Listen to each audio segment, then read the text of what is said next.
Hi, I'm Carrie Beck with howtoteachwriting.com and curriculumconnection.net.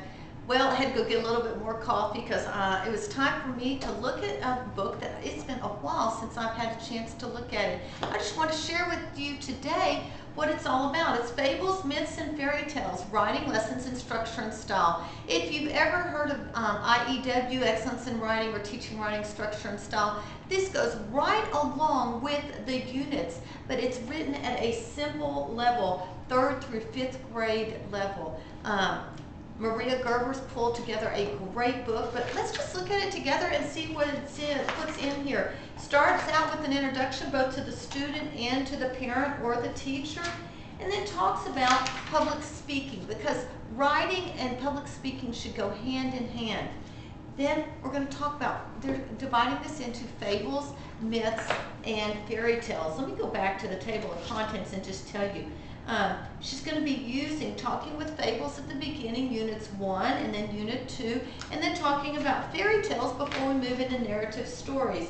And fairy tales, myths, go into narrative stories. And then we have fairy tales after summarizing references, writing from pictures, and summarizing multiple references, and a little bit of creative writing along the way.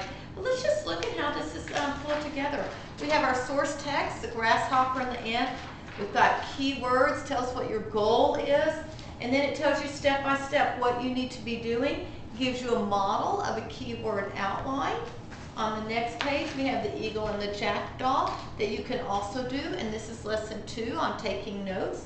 Again, your goals tells you exactly what you should be doing and writing that keyword outline.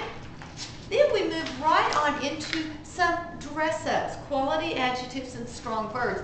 You should have already covered this in your teaching, writing, structure, and style. If you haven't, that's where you ought to start. These are supplemental to teaching, writing, structure, and style. But there's a little explanation, and then we have a chart for banned words that you might use in that particular story.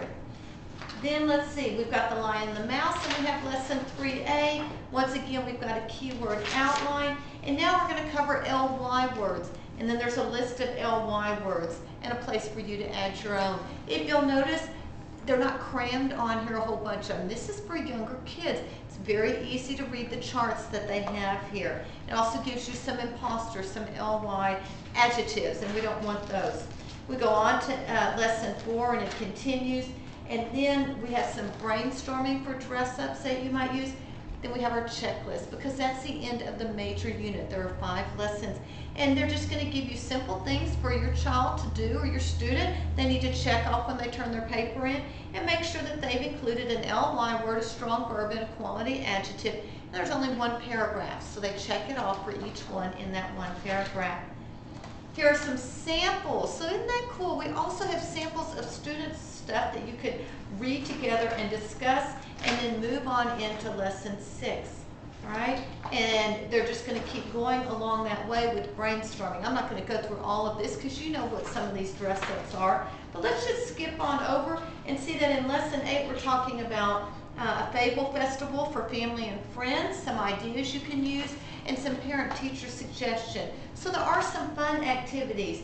Now we're going to move into myths. It's going to talk about what a myth is and begin to build your story sequence chart and use myths to teach how to write stories. You're going to also have all sorts of charts, but here's again, final clincher. How do we get that clincher sentence? And there's a whole explanation here. More outlines to fill out. Let's keep going. You've got plenty of exercises to practice this. And then once again, we've got mythical masterpieces, the activities you can do with your kids with myths, and then parent-teacher suggestions before they move into fairy tales. And these are going to actually, first we're moving into facts and the topic sentence and the clincher.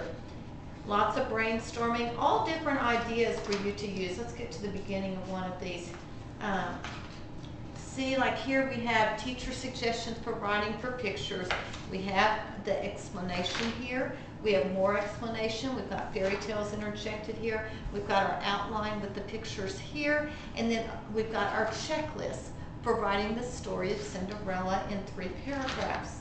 And there's several. We've got Beauty and the Beast stories, pictures from stories or pictures, and then some grammar things, past perfect tense. So you'll see that you're learning a lot of things. I'm not going to go through the details of all of it, but it does get a little more difficult as you go through. As you come all the way to the end, we've got what I would call your bonuses. You have stories longer stories that you can actually read together here. Let me get past all the stories. That was Beauty and the Beast. We have the Ugly Duckling. So you can refer back to this. But then at the very end, we've got some fun little activities, how you can make your own trifold here. And it's just an optional activity that you can use with Unit 6. But it's when you're using a fused outline. It's just a graphic way to capture your kids' attention and get them to understand what a fused outline is. And we have Odysseus and the Cyclops. Come to the very end. We've got the bibliography, and then some online links that you can use when you're looking for fairy tales, myths, and those type of things. Best loved fables, best loved fairy tales, best loved myths. This is a lot of fun. Now, you know some people have a hard time with myths, but that is part of history, and I would really encourage you to teach your kids that these are myths. They are not true, and I think she covers some of that. So don't be scared of using that. Plus, you're the teacher, and if you don't believe in the myths, you can teach them these were myths that another culture believed in. To understand that culture, we're going to go through and read some of those fairy tales, myths, and fables. Anyway, if you want to get your copy of this, if you've got a 3rd, 4th, or 5th grader, this is perfect for them. Goes right along with the 9 units of IEW. You can click on the link at the end of this video and it'll take you right there. Grab your copy. My name is Carrie Beck, howtoteachwriting.com and curriculumconnection.net.